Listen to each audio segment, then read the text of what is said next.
Some of the jargon that meteorologists use is pretty much unique to our field. A good example is the term vorticity. But we also use some fairly common terms that we adapt to the atmosphere. An example is stability. Another term that falls into this category is thickness, which we sometimes mention in shore bets and which gets a lot of use during winter. So I thought this was an appropriate time to say a bit more about thickness. Now, when we talk about the atmosphere in the vertical, we typically use pressure in units of millibars. The average at sea level is 1,013 millibars, so the 1,000 millibar pressure level is usually right above sea level, maybe 100 meters up. Other important pressure levels are the 850 millibar level, which is typically about 1,500 meters above sea level, the 700 millibar level, around 3,000 meters, and the 500 millibar level, which averages 5,500 meters above sea level. Thickness is simply the vertical distance between any two pressure levels. So, for example, you could compute a thickness from 1,000 millibars to 500 millibars, or from 850 to 700 millibars. Now, the thickness depends on the average temperature between those levels. As air warms, it expands, so the thickness between any two pressure levels increases as the air between them gets warmer.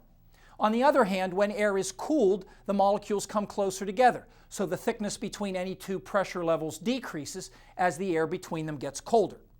Because of this temperature connection, thickness can be used to help forecast precipitation type, that is, rain, snow, sleet, or freezing rain.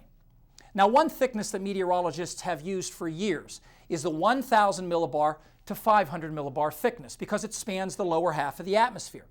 Observations have shown that a value of 5,400 meters for this thickness corresponds to a 50-50 chance of getting snow versus rain for places near sea level. If this thickness is greater than 5,400 meters, rain is more likely.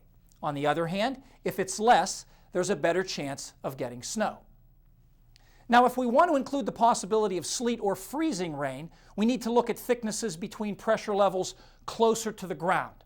For example, the 1,000 to 850 millibar thickness, or the 850 millibar to 700 millibar thickness.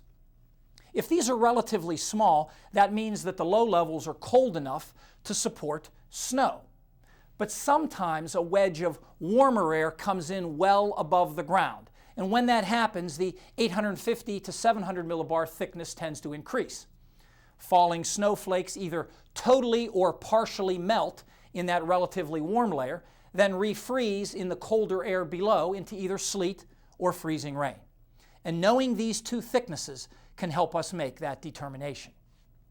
The link between thickness and temperature is so fundamental that we also use thickness to help locate fronts on weather maps.